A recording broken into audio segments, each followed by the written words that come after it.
Have to a nice start. Why does it have to be all or nothing all the time? Like, what am I doing?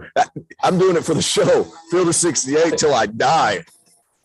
This is the Field of 68 After Dark show, the only place that you need to be for college hoops every single night.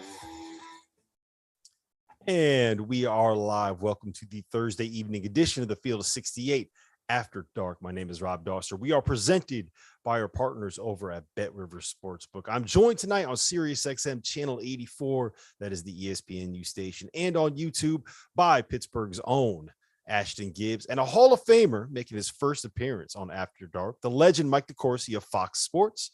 We have a loaded show. We have a loaded slate.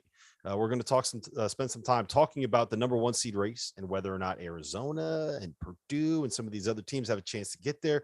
And we need to talk about what's happening at the top of the Big Ten and the top of the Big East. But first and foremost, we had a battle of top 10 teams tonight in the Pac-12 as Arizona outlasted UCLA 76-66, getting revenge for a win that UCLA got in Pauley Pavilion about 9 days ago. 16 points, 5 assists from Kirk Curry. Mike, I'm going to you first on this one, man. It's your first time on the show. Give us something insightful. How good is Arizona when Kirk Curry can play the way that he played tonight? Oh, they're terrific. And remember, Benedict Mathurin only had 11 points tonight. I thought they missed opportunities to emphasize him a little bit more than they did. I think he's fantastic. I mean, every time I see him, he makes some little move that takes my breath away. And then I look at the box score at the end of the game and I'm like, man, I think there's more in there. You know, same thing when they played a week ago. He did 4 or 5 things that were outstanding, but the numbers weren't great. And obviously not terrific tonight, but they shot the ball really well. Arizona did.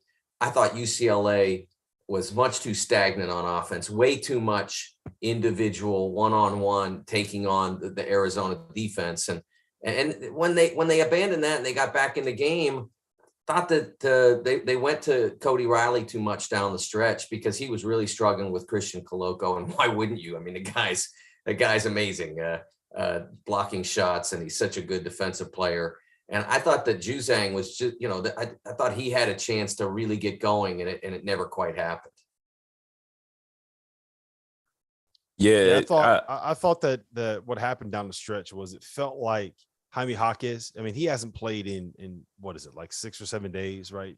With the COVID protocols and right. And Jaime Jaquez dealing. It was Juzang with the COVID protocols. Jaime Jaquez had the ankle injury, right, was banged up. And it felt like, Ashton, that down the stretch, those guys, it just looked like they were gassed. It didn't look like UCLA was playing at 100%. When you have 2 studs like that and the guys getting your shots are Tiger Campbell and Cody Riley, that probably means that those guys aren't at 100%. Oh, for sure. And I think the biggest difference was, especially late in the game, the sense of urgency defensively really hurt UCLA, especially on closeouts. Arizona did a good job of knocking down 3-point shots. I thought Tommy Lloyd did a really good job of throwing the ball inside to Bellis, especially in the beginning of the game. In the high-low action, they did a really good job of Christian Coloco to Bellis, so really underneath, just finishing and pounding the ball underneath. And you could tell as the game got going, that's when the perimeter shots, started to open up for Arizona, and the game just kind of went their way. Mike, what do you make of these 2 teams kind of from a national perspective, right? Like, I think it's become pretty clear that they are the 2 best teams in the Pac-12, and it's those 2, along with Gonzaga, that are the class of the West Coast. So what do you make of them? They split their home and home this season. I think you can argue that UCLA probably has some better wins. Arizona may be a little bit more talented, and they're a little flashier and a little bit more fun to watch when they're playing well. So what do you make of these 2 teams? Well, I think that they're both terrific, and it's a little unfortunate that there aren't more teams in the conference that can stand up and challenge them. It's bad for them because it makes it harder to justify seeding them high because they're both great. So if you do it on talent or performance or predictive metrics, then you can say, okay, they're both great and they should get high seeds, but they don't get the number of opportunities to get quality wins that others do.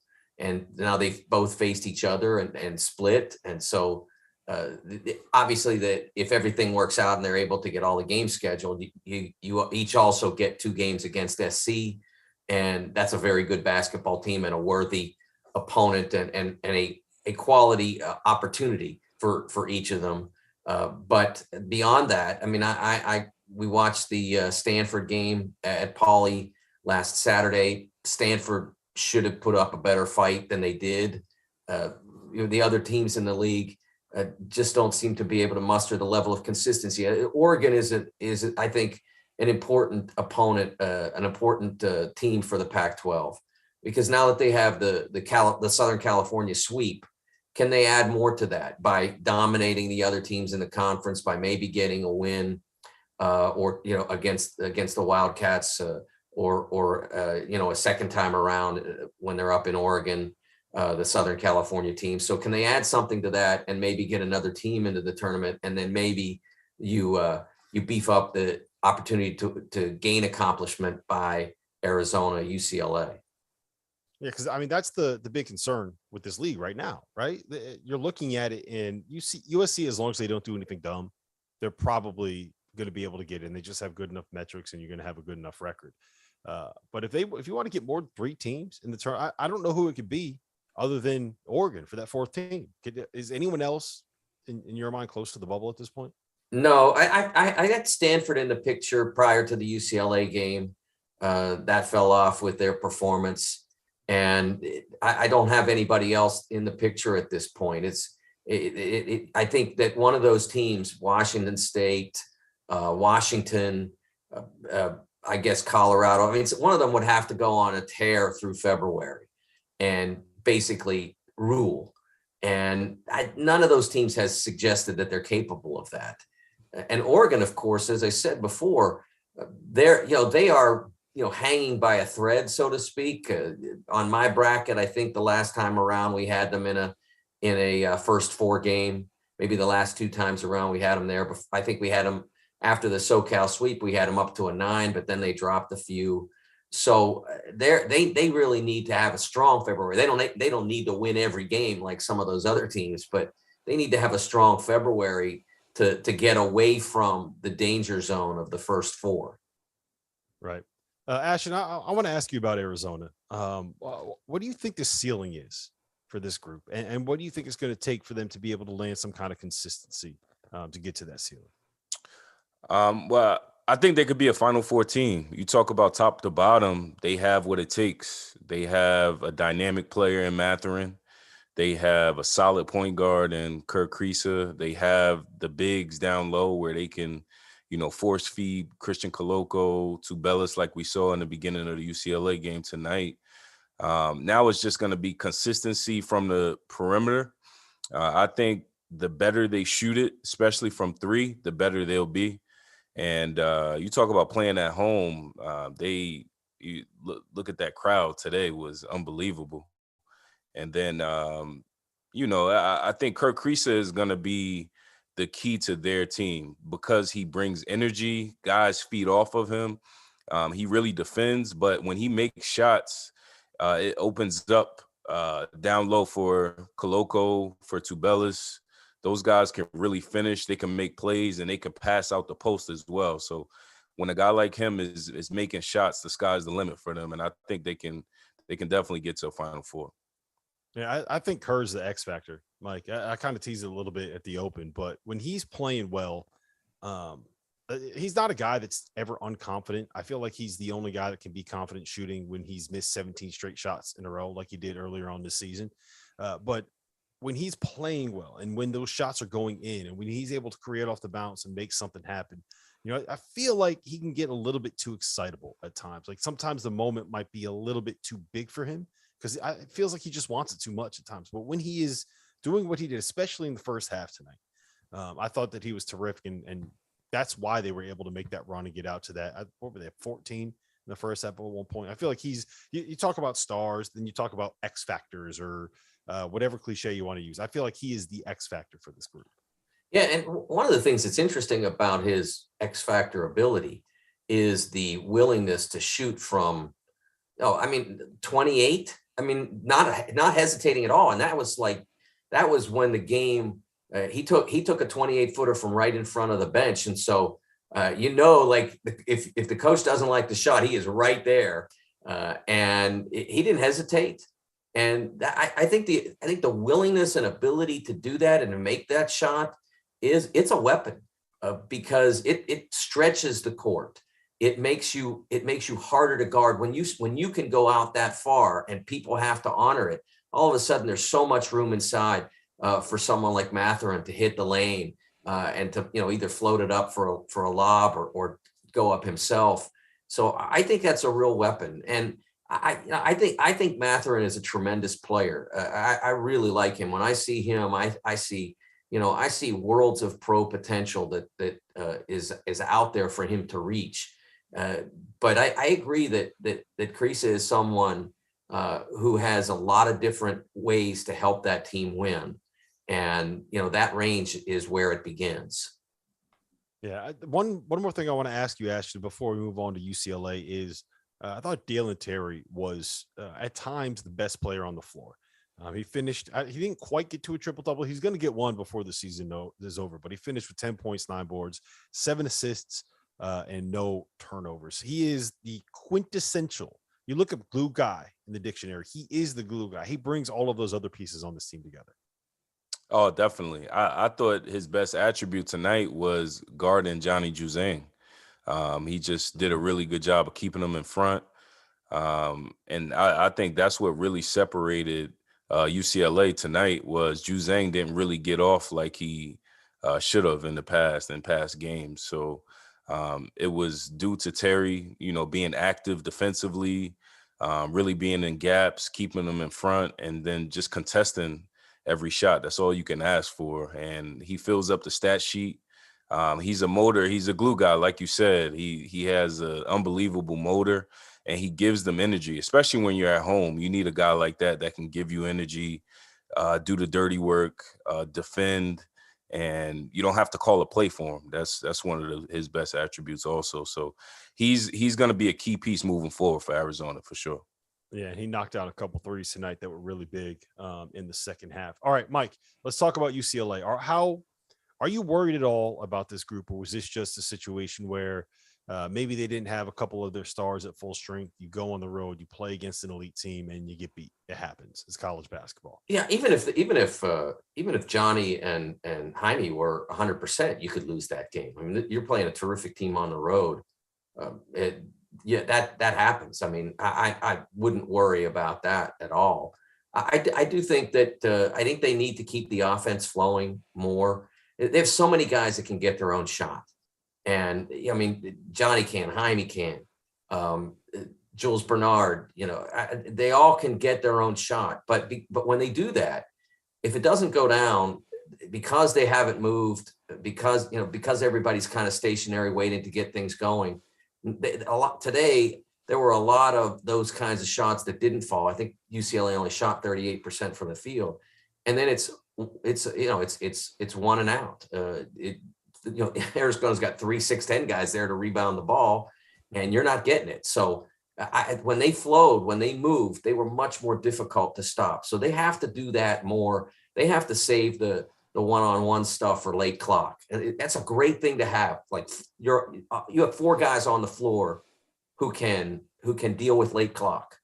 And so great, have that for them, but run your stuff, push a little bit more. That's another thing that they wanted to do that in the preseason. And when they did it tonight, they were really effective, but they were a little bit too patient offensively. They're walking the ball up a little bit too much. And I'm not talking about. I think that probably had a little to do with trying to get Arizona out of what they wanted to do. But you're 100% right about the one-on-one stuff. I mean, they live on tough twos, and it feels like they don't have to live on tough twos when you have some of the guys that they have on that roster. Yeah, I like I said, I mean, literally, if you got 7 seconds on the shot clock, any one of 4 guys can make a play, and it may not be the perfect play, but it's a play. But tonight they were doing that with 20 seconds on the shot clock, 25 seconds on the shot clock. And you're not like they did that a lot in the Stanford game and dominated. So it wasn't a great performance on Saturday, but they still dominated. It's a habit that they fall into because they can do it. but they have to get themselves away from that. They're too good when they run their stuff. And when you've got 5 guys that can score, if the guy that shoots is always open, then there's a really good chance that you're going to shoot a high number and you're going to win. And so that's what they have to keep, have to keep their minds on that. Defensively, I don't think they're an elite team, but I thought there were moments tonight when they were pretty effective. They lost some players from here and there in some key times, but I thought they were pretty effective by and large. It just it's a question of making sure that they have their minds on it, and I think sometimes they drift out of that a little bit. But I don't have any serious concerns about them being a terrific team. Because they came out of the Final Four and brought everybody back, they were pretty highly projected. And then it became kind of cool when they finally lost a game or two to say, I never really thought they were that great anyway. I think they've shown since then, they're one of the best teams. They're flawed. So's everybody else in some way. So it's a question of conquering your flaws or papering over your flaws, or however you want to say it. I think, most of the nights they do that. I think you just described my my roller coaster of emotions when it comes to this. I'm 100% the guy that you're referring to when you talk about getting on the bandwagon early, jumping off, and then getting back on after they looked really good when they when they beat Arizona. So I want to ask you this, Ashton. Last year, this UCLA team was known for being really good offensively, and they couldn't get stops until the tournament. Right now, they are actually a top 10 team on Ken Palm's adjusted defensive efficiency metric. They jumped in there after this performance tonight. I think that's how they're going to have to win games moving forward. They need to be great defensively and make just enough shots to be able to win if you kind of win some close games. And I'll tell you what, that switching defense they played, I thought they did really, really well against what Arizona was trying to run, pick and roll stuff in the second half. Yeah, you got to hang. I think they should definitely hang their hat on their defense. And that's what Mick Cronin is used to as well. Going back to his Cincinnati days, is almost being a tough, gritty, defensive-minded team. And, like Mike said, they have the offensive weapons. I think they also need to get the ball in early offense, just try to get the ball, across half court, kick it ahead a few times and get early, easy buckets, so they're not playing late into the shot clock. But defensively is where they should really hang their hat. They have, Cody Riley, Miles Johnson underneath where they can change shots. Johnny Juzang, Tiger Campbell. These guys can really defend, athletes that can really defend, stay in front of guys. And then you have Mick Cronin. He's known as a defensive-minded coach. So they have what it takes. Now it's just, sticking to it and being consistent, hanging your hat on it and just being consistent, especially getting later into the season. Well, listen, we have to head to a quick break here, but coming up next, I am going to tell you guys why Arizona actually doesn't want a number 1 seed this season. You're clear. All right, Dagan, if you can jump in real quick. You got any questions coming in from the chat? I see that it's going off a little bit right now. Yes, we do. We do have a few. One from Andrew Schaefer. Are Kansas and Michigan State 2 highly ranked teams that can be knocked out in the first weekend? Yes. all of us agree. All right. I think it's as simple as that. I don't trust the Kansas point guard play quite yet. And Michigan State, I will never, ever say anything nice about because I don't like Carter Elliott. Next question. Funny enough, Carter Elliott is in the chat. I know. He definitely heard he's that watching. Nick McCardle, is fully healthy Kentucky team best suited to beat Auburn in March? If not, who is? Best suited to beat Auburn. I think there are a lot of teams that can beat Auburn. I know it's kind of gotten to the point where they're the consensus number 1, but I don't think that it's Auburn and everybody else the way that it was Gonzaga and Baylor and everybody else this year. You guys agree? Yeah, I agree. I think Auburn is terrific, but I think the fact, one of the interesting things about this season to me is that as strong as the SEC is at the top, that Auburn gets placed in almost no jeopardy by the 15. nature of the schedule. And I think they can handle a lot of it. but I also think that that there's a loss out there for them if they had to play one of those games. 10 They don't go seconds. to LSU. They don't go to Kentucky. 5. I think they're really There we go. solid, but I do think they're beatable. And we are back. This is the Field of 68 after dark. We are live right now on Sirius XM channel 84. That is the ESPNU station. We're streaming on YouTube. We're streaming on Twitter. If you are watching on YouTube right now, hit that like button, hit that subscribe button on the channel. All of that stuff really does help. Ask us some questions in the chat. We're going to be answering those at every break. I want to start with this for our second segment here. I don't know if Arizona can get a 1 seed. I think that they're in a decent position to do it. They don't have a lot of quad 1 wins left, and there's some other teams that are going to be competing with them for it that have plenty more. To case in point, there are 4 quad 1 games left on Gonzaga's schedule. There are 2 left on Arizona's schedule at this point. So I don't think that they want a 1 seed, Mike. I think that what Arizona wants is a 2 seed, stay in the West, and not have to go flying halfway across the country to be able just to say they have a 1 seed. Am I crazy? Here's why you're crazy. Because I would rather fly 3,000 miles. This is going to be a long list.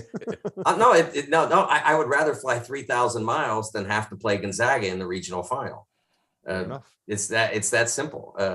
If I can get to the Final Four without having to play them, that's who.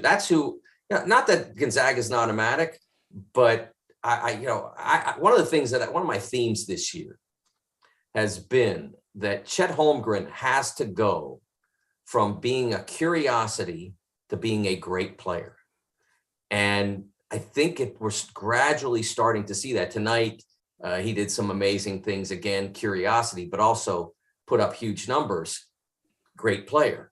And obviously not a great opponent, but if he does, then you've got, guys who make shots. You've got, a great veteran big man and Drew Timme. There's a lot there. So if I can get away from that, you'll play. If you're Arizona and you're if you're a 1 or 2 anywhere, you're still probably going to play in the West to start it. And then you only have to step on that plane once. It could be as close as San Antonio, which isn't that far for Arizona. That's true.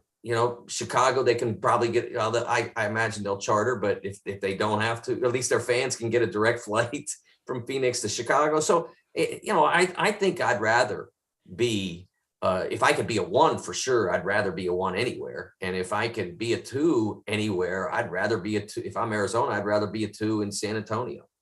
Here's my counterpoint. Okay. We as media members tend to root for storylines.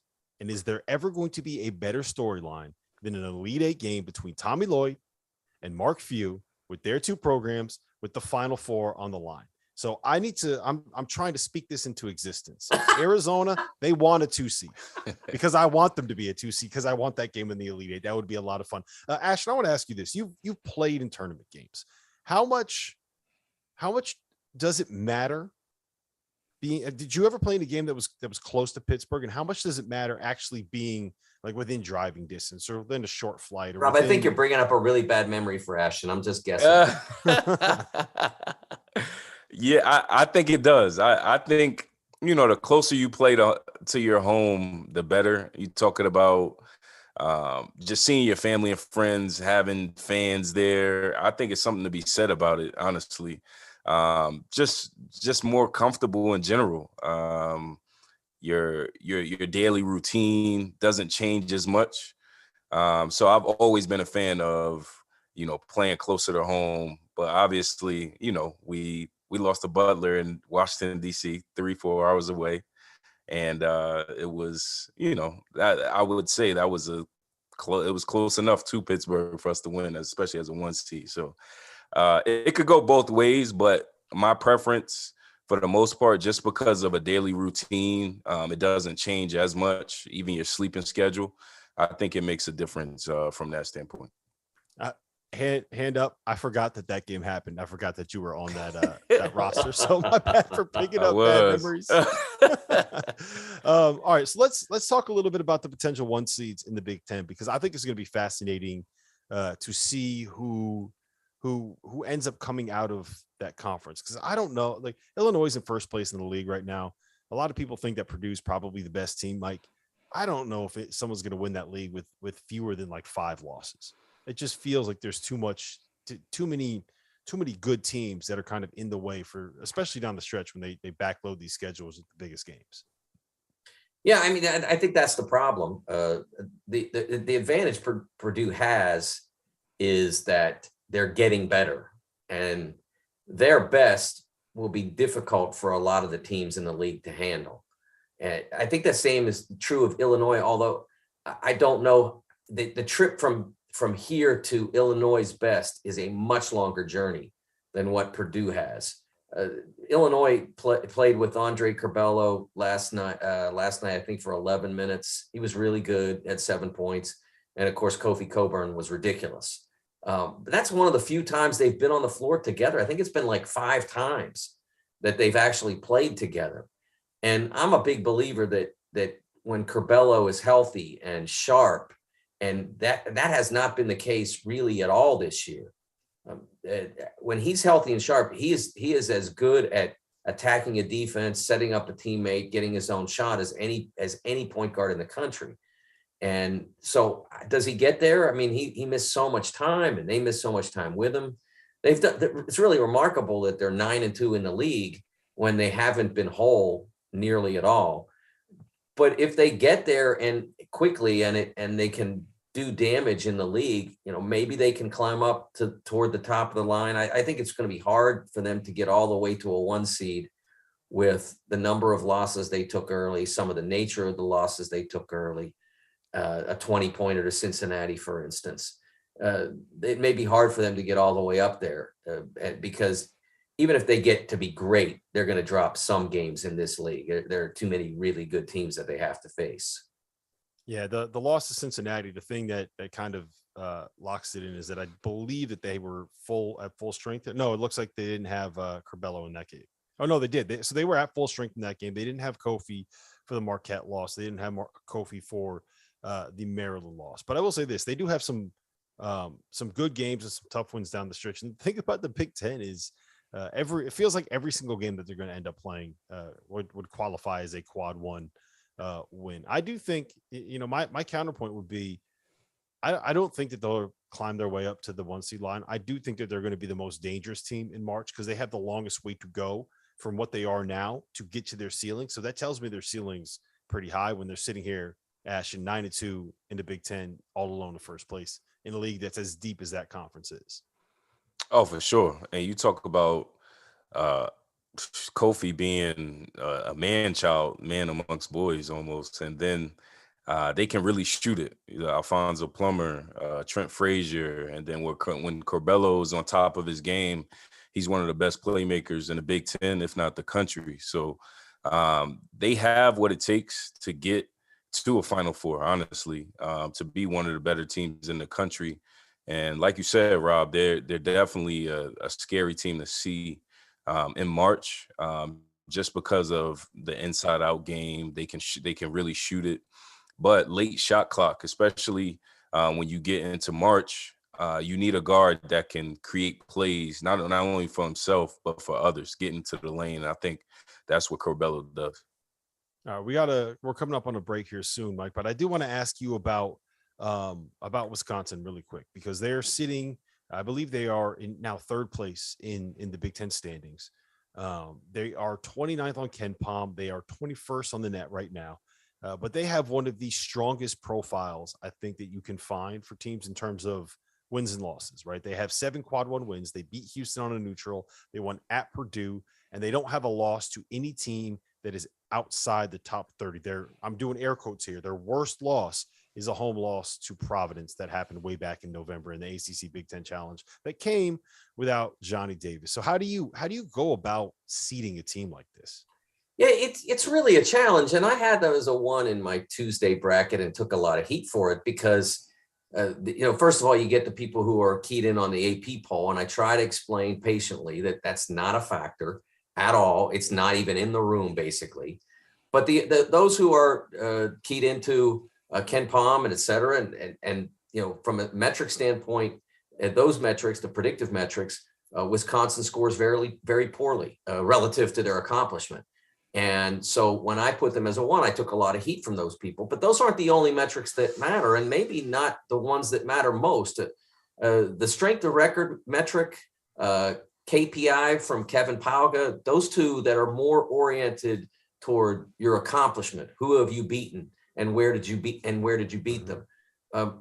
Wisconsin before the Illinois loss was 2 in strength of record and 3 in KPI. So there are other metrics out there to consider. And when I was doing it on Monday, I look at it, like at a certain point, I said, like, you can't deny the resume. I mean, no matter what all the metrics say, you can't deny it. And usually what happens is that over the course of February, the teams that finish really strongly in the predictive metrics, the teams that are performing really strongly, they usually end up stacking up a few more wins than the ones that don't. The Providence, Wisconsin group versus the Kentucky group. Usually the Kentucky group ends up finding a rhythm and winning a lot of games down the stretch. And then it all it's not that hard. It becomes easier. But there are some special teams. And if Wisconsin and Providence are those teams and they keep stacking those wins the way they have, the predictive metrics will probably never catch all the way up. But the resume will be so impressive that I think it's hard to deny. And I think the committee will say that. Yeah, those wins are always going to be great wins, and they're never going to go away. You win in Mackey Arena, that's always going to stay on your resume. You beat Houston, that's always going to stay on your resume. And you know what? That win over Houston is going to look great because the AAC is not good. But listen, we gotta take a quick break here. Coming up next, there is one team in the Big East that is capable of making a run to the Final Four, and I don't think that it's Villanova or Providence. You're clear. I'm getting pretty good at these trolling teases, guys. Dagan, we got any good questions coming from the chat? Of course we do. AO wants to know, will Indiana make the tournament? And how was Mike Woodson's year gone so far on a scale of 1 to 10? Go ahead, take that, Mike. Well, I'd say that it's almost impossible for them not to make it. I mean, they're well inside the bracket now. They aren't going to collapse.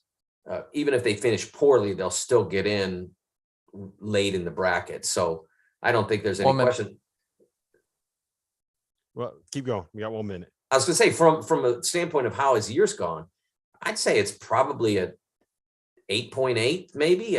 It did everything right in the offseason, including keeping Trace Jackson Davis. In season, took a little while to maybe get the rhythm of the college basketball scene.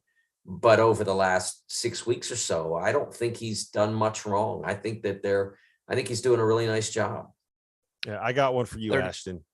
Is Trent Frazier the most underrated player in college basketball? Because I think that he is the most underrated player in college basketball. I think so, man. I think so. Just the way he can shoot Tough. it. Just a winner overall. He locks up defensively, 15. man. So I like him offensively. Obviously, Kofi opens a lot of things up for him on the perimeter, but yeah, 5 seconds. definitely underrated. There you go. And we are back. This is the Field of 68 After Dark. You're hearing us on Sirius XM, Channel 84, the ESPNU station. We're also live on YouTube and streaming on Twitter right now. If you're watching on YouTube, please hit that like button, hit that subscribe button. All the interactions really do help us within the algorithm, and we're all the algorithm is king to everything that we do on all these networks. So that does help. Make sure you ask us questions in the chat. We're going to be answering them at breaks. I teased it before.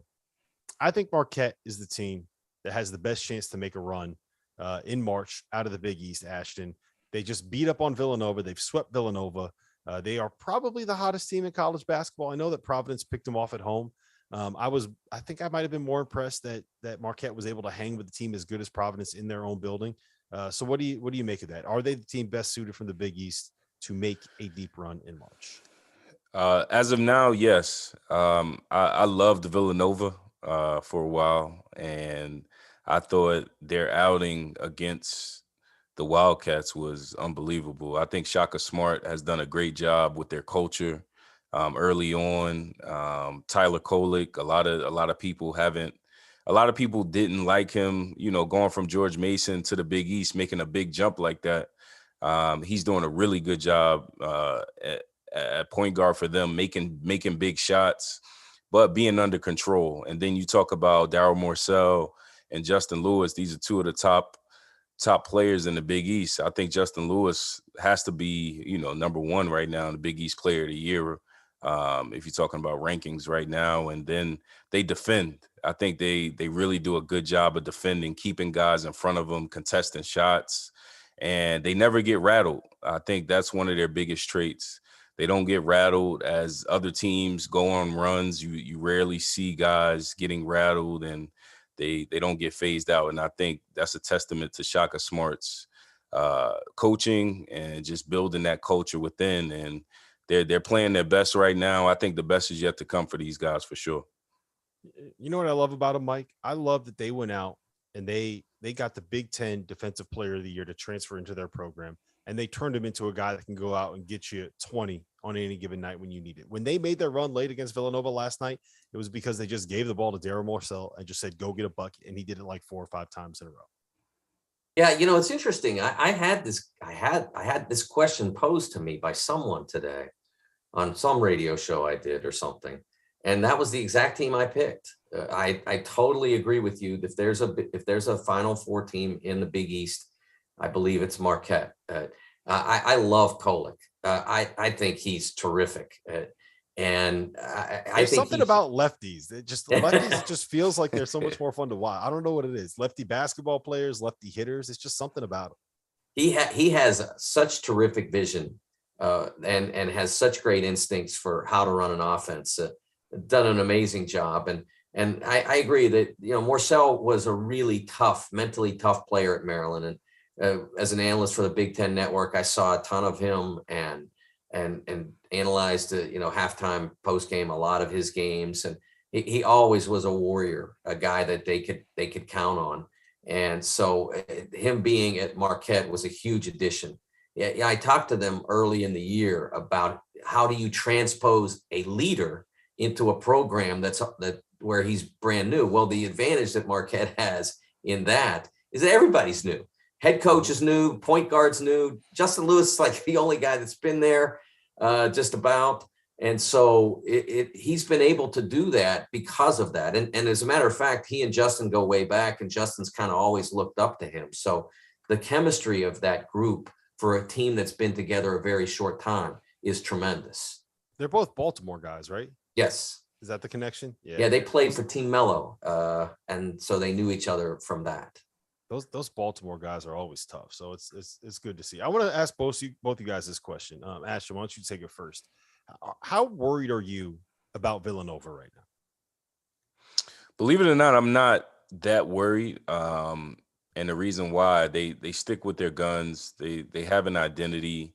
The one thing they need to do is just shoot the ball better. I think they've been inconsistent, perimeter shooting. Those games where they just don't shoot the ball well, those are the games they typically lose. Also, defensively, keeping guys in front of them. I think one-on-one defense has been an issue, especially when they're not making shots. And that's, that's a typical basketball thing, especially for younger guys. But I'm not really worried, believe it or not, just because they do have an identity. They're a veteran team. They've been here. So, one game, I don't see one game turning into 3 or 4 losses. I see a bad loss here and there, but they stick with their guns. They know who they are. And Jay Wright, he's been through it at the end of the day. So, I always have trust in coaches like that. Yeah, if you look at their season on the whole, I mean, the only team in the league that they've had a lot of trouble with is Marquette. I mean, it's, they've won, going back to New Year's, they've won every other league game they've played. They have limitations. I mean, they don't have a rim protector. They're one of the lowest teams in the country in terms of blocking shots. And that, that impacts how dominant you can be on defense. But even at that, they're still 21st in the country in efficiency on defense, which tells you they know how to play. They know how to keep teams out of what they want to run. They are able to be an effective team. I think that the absence of a shot blocker limits their ceiling, but that doesn't mean they can't match up their way into a Elite Eight or Final Four. They've got enough. They've got enough guys who can really go from Gillespie on down to Justin Moore, guys like that. That there's too many really good players there. Remember, they were not that far off a year ago from taking out Baylor in the Sweet 16, and that was with Collins sitting up in the stands. Yeah, without Gillespie, there's just a culture there, right? You guys both kind of reference it. There's a culture and expectation of winning, and I think that's a very difficult thing to instill. Speaking of an expectation of winning, we talked about Big East teams that can make a run to the Final Four, and we have not yet mentioned the team that is sitting in first place by 2 games. That is the Providence Friars. They are another team. They're kind of like Wisconsin, where they have their profile is really, really strong. They have some incredible wins. Their metrics, though, they're not loaded in KenPom. I think that I'm bringing it up right now. They are 49th right now in KenPom. In the net, they are someplace. I think it's 30, right around 30 last time I looked. It's 30th in KenPom, but they won at Wisconsin. They beat Texas Tech at home. They have a win over UConn on the road. They've beaten Seton Hall, which doesn't look great anymore, but it's still Seton Hall. They got that win at Xavier. They beat Marquette at home. They're 9-1 in the Big East. What do they need to do, I guess, Mike? What do you think they need to do to kind of prove themselves to the nation, or have they already done it? Well, I think the metric aspect of this has become so pervasive, and that's not a criticism. It just is. I think sometimes you can lean on it a little hard, but those numbers are important and they say a lot. But the one thing that I think that there's the part of the predictive concept that is, misguided, is the idea that the teams that keep winning close games aren't extraordinary, that there's not something about them. When you look at the other side of the coin, and there are teams that keep losing close games. So there's a difference between those two sides of the coin. And you watch Purdue at the end of that Marquette game, and Marquette's really good. And somebody, when have you ever seen a dunk like Nate Watson's dunk in that circumstance? Not like beginning of the game, and but like in that moment, he takes on 3 guys and throws it down and gets fouled, and that's a huge moment in that game. Like, that doesn't happen, but that's the kind of player that they have, the kind of mental toughness that I'm going to go up and make this happen. And I think there's something to that. And so, yeah, would I bet on them? And I'm not a bettor, but would I bet on them to make a run or to win, to make the Final Four, whatever? No, it's probably not a great investment, because the numbers say that they're probably going to get into one of those games against a really good team and find out themselves on the wrong side. But if they're in that game, they're going to have an advantage in that. It doesn't mean they win it every time, but they're going to know that they've done this 10 other times and that they could do it again. Yeah, I think the perfect example of that is UConn. UConn is 1-8 the last 2 years in games decided by 5 points or less. It's there's a mindset, right, Ash? And I struggle to find a way to kind of put it into words, but when you expect to win versus hoping to win, that's when you know you become a great program. Villanova expects to win close games. UConn hopes to win close games. And I think Providence has gotten to the point where they kind of expect to win those close games, especially this season. Oh, for sure. I think it comes from Ed Cooley. He has a certain confidence about him. He just has, he has an aura about him that feeds off on his players. This is one of the hardest playing teams in America, for sure. They play hard on both ends of the court. They play together. They take a good shot and make it a great shot. Everybody is just being unselfish. And I just think defensively, that's where they hang their hat as well. They really keep guys in front. They're tough.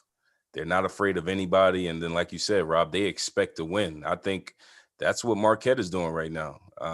They're going into games expecting to win. high expectations, high standards, and they're living up to it. All right, so we got to get to a break here pretty quickly, but we've talked a little bit about Providence and we've talked about Wisconsin, two teams that aren't great in the metrics, but have some unbelievable wins. Mike, Kentucky, I think, is the opposite of that. They are 8th right now in the net. They're 4th right now on KenPom, and they've won at Kansas by 20, which is a fantastic win.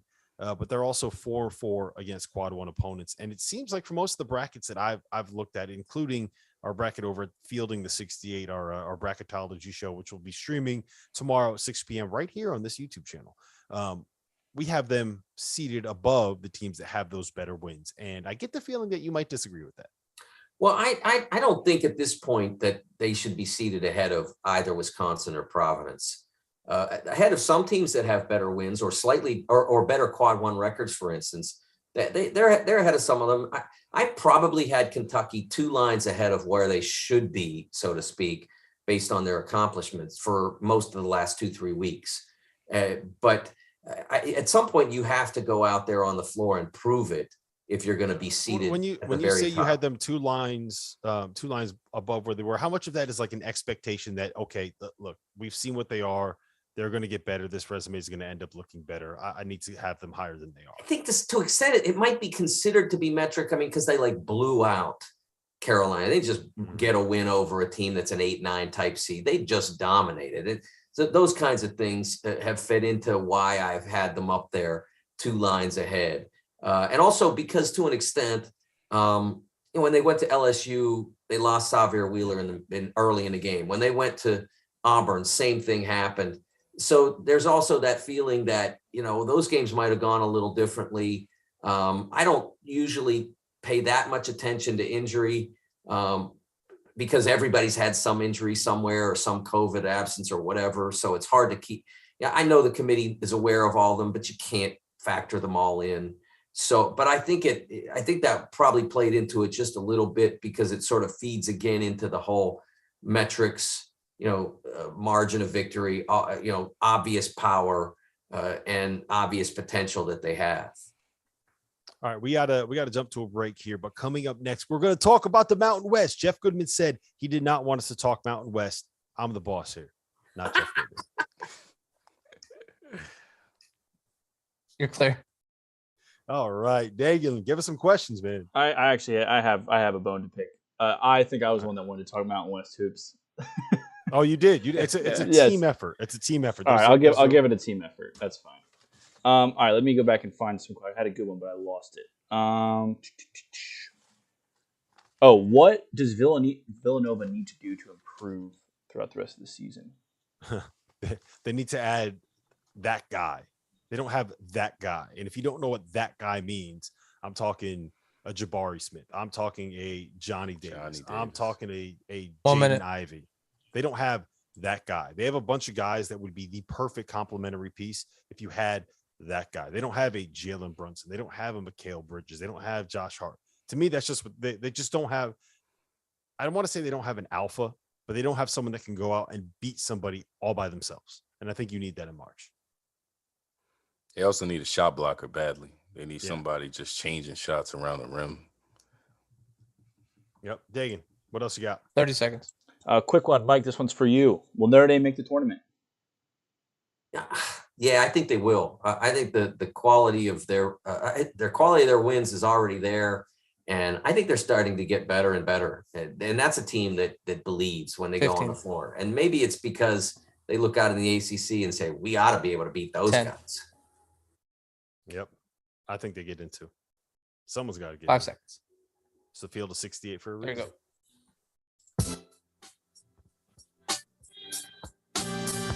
We're back. It is the Field of 68 after dark. You're listening to us on Sirius XM, channel 84. That is the ESPNU station. We are streaming live right now on Twitter and on YouTube. If you're watching on YouTube, please hit that like button. I saw we only have 19 likes on the channel on the show right now. We got to get it up. I know how many people are watching this live, so please go hit that like button. I'm calling you out if you don't, Carter Elliott. All right, we got to talk Mountain West, man, because Mike, I think that we can get 4 bids from this conference. I don't think people realize how good this league is in the metrics right now. I was looking at it today. They have 1, 2, 3, 4, 5, 6 teams that are currently ranked in the top 52 on KenPom. The lowest out of that group is Colorado State, who I think you can make the argument is probably I would say is maybe the best team in the league. I don't know. Might be Wyoming after the win that they got tonight. But how good is this conference, and how many teams do you think get in at the end of the day? It's going to be 3 or 4 for sure. It depends on how, they all will interact, those 4 teams, and how, if one of them winds up with no wins in that group or not enough wins in that group, maybe only 1 or whatever, maybe they could find their way off the edge of the bubble. But I think Wyoming I've had in my bracket from the very beginning. The metrics have been really strong on them, and now they're starting to get those quality wins to add up as well. Boise going tonight and losing there, I don't think is problematic. What's problematic is they still have the Bakersfield loss. The Irvine loss is technically a quad 2, but that's the fan looks at it and says it's a quad 2. The committee member looks at it and says that's 124th in the country, man. You can't be losing that game. You better do something that counteracts that. And they've done really well on the road in the league. They've won at Utah State. They've won at Fresno State. Those are solid wins. I think the San Diego State win is the most important one they've gotten. When those teams start to flow through Boise, as long as the Broncos don't drop any of those, I think that they're going to make it.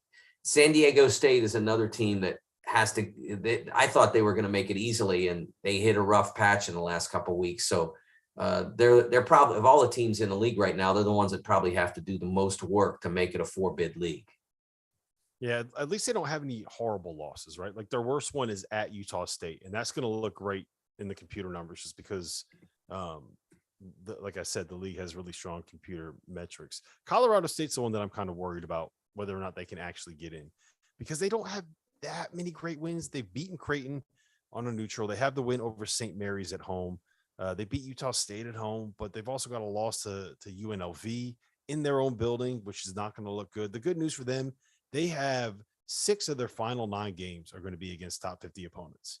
So they have the chances to kind of build up that resume. And that right there, to me, that's the difference maker. You have quality wins all over this conference, which is not necessarily something you can say about power conferences like the Pac-12 or the ACC. It's weird to think about it like that, but I'm not complaining. I want some of these. I want to see Hunter Maldonado and Graham Ike in the NCAA tournament. I want to see, everybody should want to see David Roddy in the tournament. Have you guys had a chance to see this guy play? Yes. Like he's just like 6'4", 275 pounds playing the Draymond Green role. Ash, talk to me a little bit about him. I like him, man. I like him a lot. Like you said, he reminds me of Draymond. He can do it all. You just put a 6'4" monster out there, and he could dribble, pass, and shoot with the best of them. But he makes good decisions. I think that's the best part. He can create on his own, but he can pass out the post. He can get into the lane and kick. Anytime you have a guy like that, it's a premium. I think he definitely reminds me of, a George Niang, Draymond Green type. Mm-hmm. Yeah. So, Tegan, I think you have the graphic for Wyoming there. Wyoming picked up 2 huge wins this week. They beat Colorado State at home. They beat Boise State at home. They're now tied for first place, I believe, at least in the loss column in the Mountain West. Mike, you said that you've had them in since the beginning. The one concern that I had with them is they didn't beat anybody in non-conference unless you count Washington as somebody, and I don't count Washington as somebody. So how comfortable do you think they can be, and how much work do you think they have down the stretch? Well, I think that when, like I said, it started with the fact that their net ranking was really impressive, and their record has been terrific all along.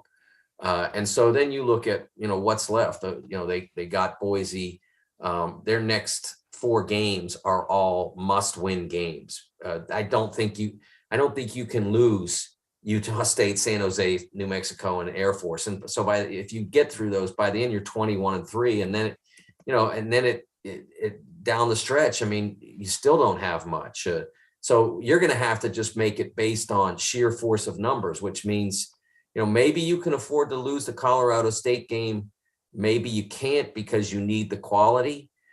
Maybe you can afford to lose at Vegas because, it's probably only a quad 2 loss and it won't wreck you, but there are certain teams that do get in based on like volume of victories. It doesn't happen all the time, but it's certainly possible in a league like the Mountain West. And right now with the way their league schedule sets up in February, it doesn't do them any favors from the standpoint of giving them quality opportunities. They're going to have to win a ton to keep that spot.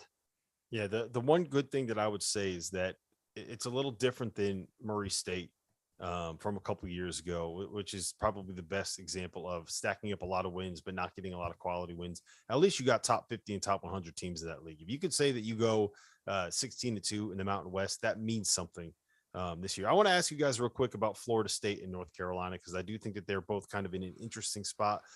I think North Carolina is going to turn this thing around, Ashton. I feel like they're kind of on the brink of making a run here. I think so as well. They have the talent. You talk about Caleb Love, RJ Davis, Armando Baycock. I just think talent wise, these guys, these are some of the best guards in the country. And then Baycock he's easily one of the best bigs in the country. And you talk about their schedule moving forward. Obviously, the ACC isn't great this year.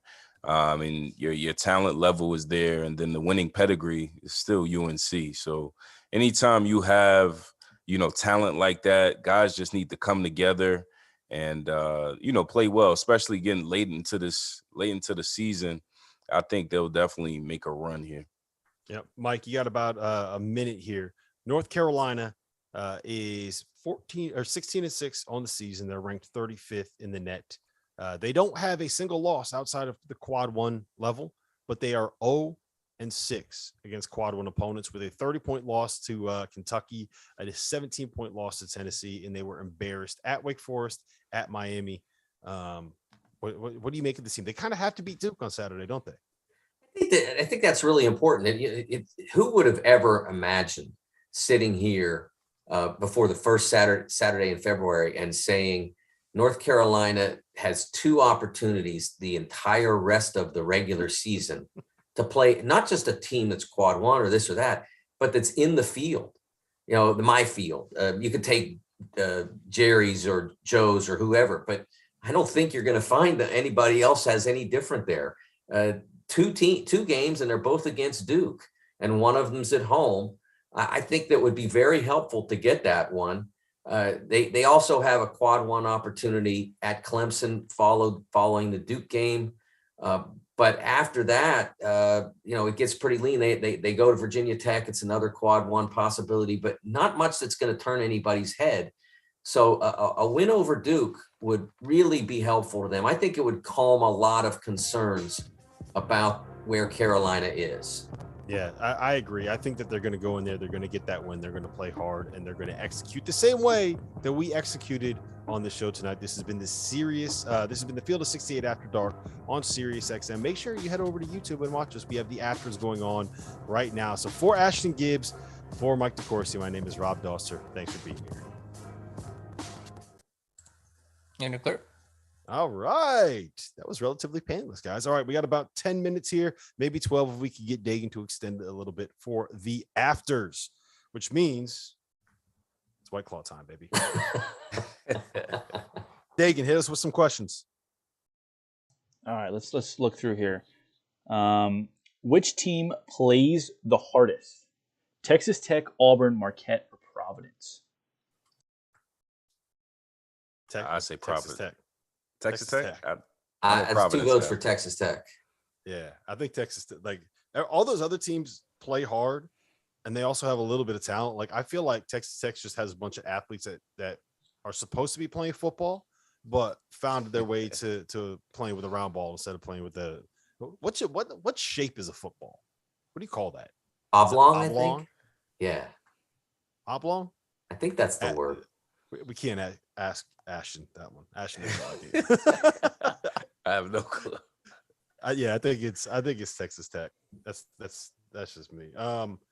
What else you got? Let's see here. Question for the after show from MC Lee. Was Justin Lewis snubbed, not making the 10 finalists of the Karl Malone Award? That's for power forward, Power right? forward, yes. Yeah, he's not a power forward. Like I hate how this is a whole It separate depends rant, what you but put him as. yeah, Because it he could depends be a what you put him small as, ball but, four. I mean, I guess but if he's it's the a small Karl forward. Malone award, like Yeah, him Karl and Karl Malone Malone is do not play the same No, position, not even close.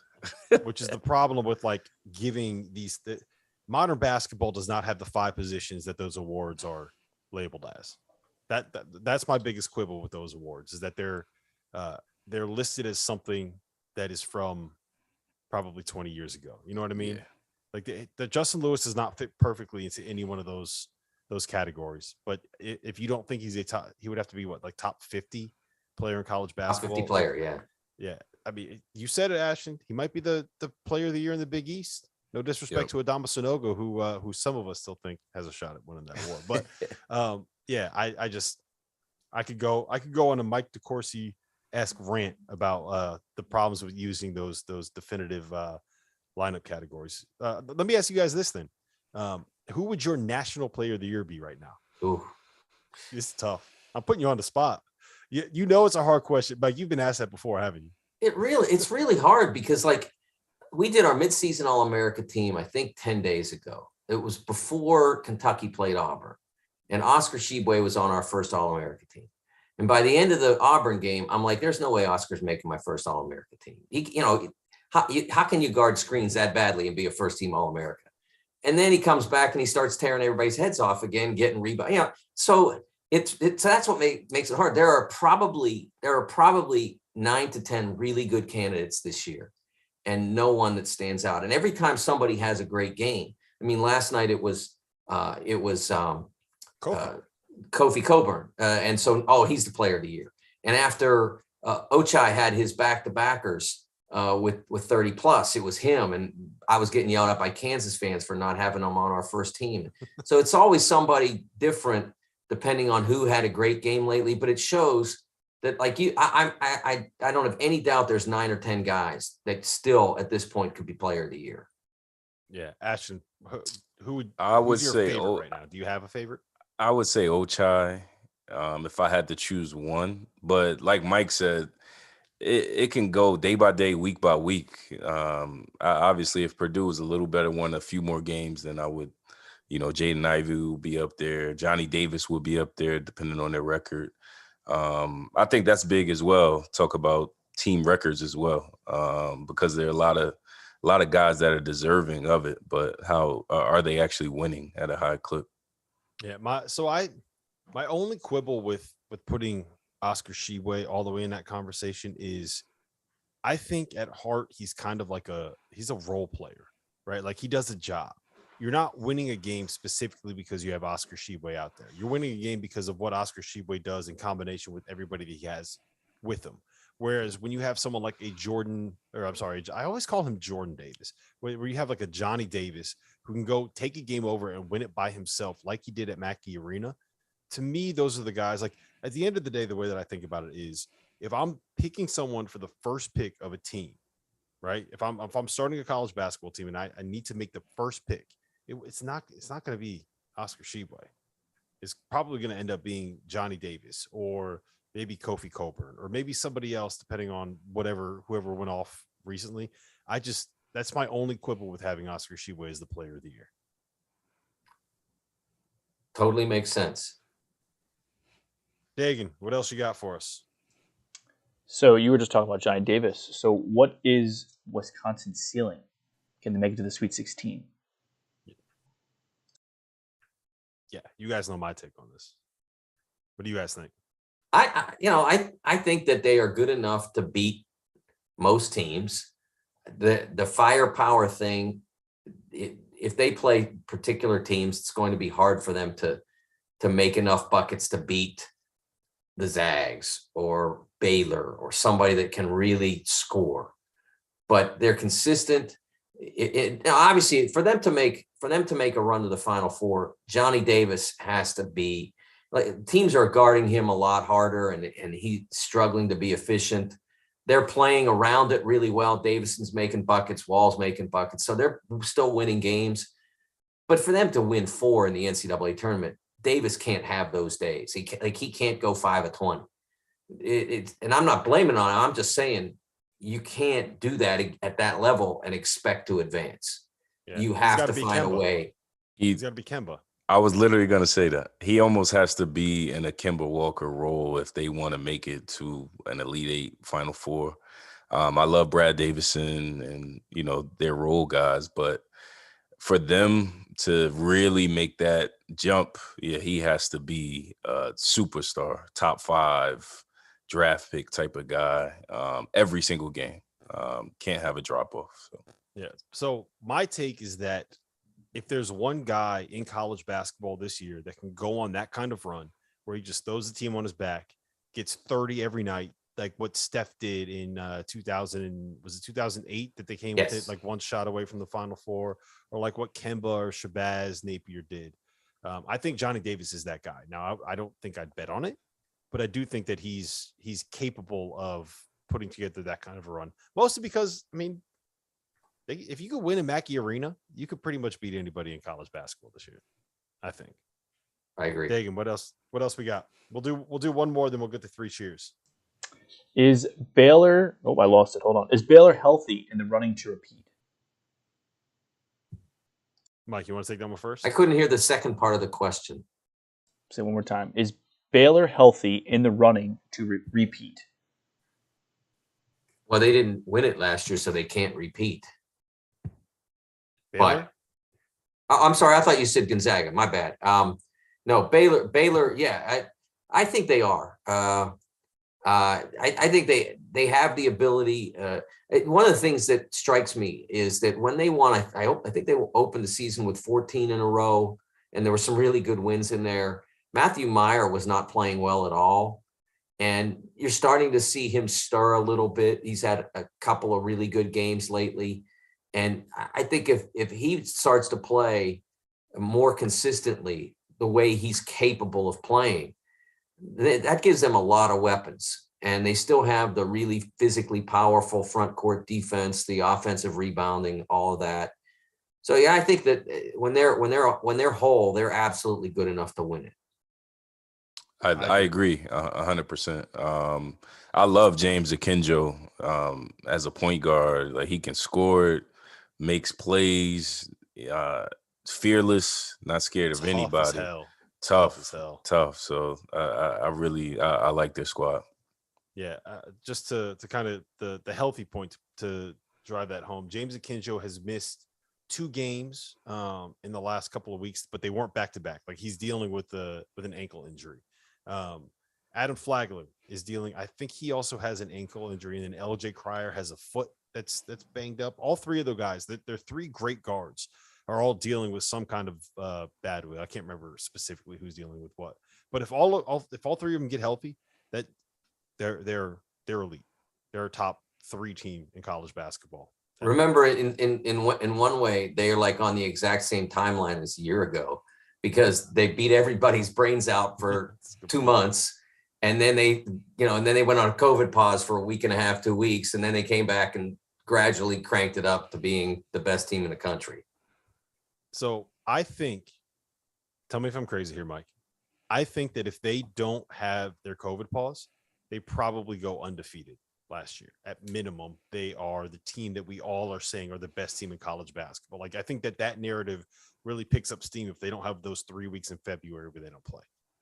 I think that's, when you look back at them, I mean, they were so hard to play against. I mean, I'm telling the truth. When I was sitting there in the end zone with you and all the rest of us who braved the pre-vaccine world. And I watched literally a minute and a half, and I knew that Gonzaga was in just terrible trouble. Mm-hmm. Unless they started bombing in threes, that they were, because they couldn't get a rebound. I mean, you got Drew Timme out there and he can't get near the ball. And so a year ago, that team was just so physically powerful up front, and then so skillful along the perimeter, that they were clearly capable of winning every game. Could someone, Texas or someone, have sneaked up? Oklahoma State with Cade? It's it's probable that one of them would have gotten them somewhere, but they certainly had the ability to win every game if they didn't have the pause. Yep. All right, let's get to we're actually going to do 4 cheers tonight. We're going to start it off with Dagan, producer Dagan Hughes. I'm going to let you lead this one off. Thanks, Rob. I appreciate it. This is unfamiliar territory for me. But my cheers of the night, actually, you always yell at everybody for it happening yesterday, but my 3 cheers happened yesterday.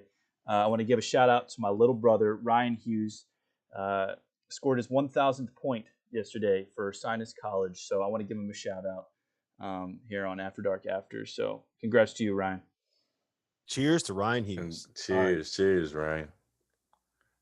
Mike, you go ahead. I'm giving you the next one. Okay, well, I'm going to go with Chet Holmgren then. As I mentioned before during the regular program, that I want to see him become a great player. And, one of the things that I said fairly regularly in the last month since I saw Jalen Smith a few times, I said, I don't want to be the GM. I literally don't want to be the GM that has to choose between him and Paolo Banchero. And now I realize, after watching a little bit more of Chet and as he continues to develop, now I don't want to be the GM that has to choose between Banchero and Smith and Chet Holmgren. That's a really strong top of the draft. I think whoever is 1, 2, 3 is going to get a potentially great player. And as I said, if you win that lottery ball, that's a tough selection. I would take Jabari Smith. Who would you take? I'm putting you on the spot. You got to make a decision right now. Yeah, I'd take Jabari as well. I'm Jabari. I worry a little bit about his gear, but yeah. I'll tell you what. This is going to be another one of those drafts where if you end up with the 3rd pick, you're not going to be pissed that you didn't get the 1st pick. So I didn't get to hear Ashton's. What was your answer, Ashton? Oh, Jabari, for sure, Yeah. without question. All right. So you'd Ashton, gladly be that GM then. Yeah. Put you in a good spot. All right, Ashton, give me your cheers of the night. Cheers to Kerr Kriisa. I think he's had a rough few games today. He comes out 16 points, hit some big shots in a win against UCLA. Cheers to Kerr. All right. So mine is, I'm going a little bit off the board here. I'm going with Norshad Omier. He is a 6'7", 230-pound freshman from the Arkansas State Red Wolves. And tonight he put up 23 points and 26 boards.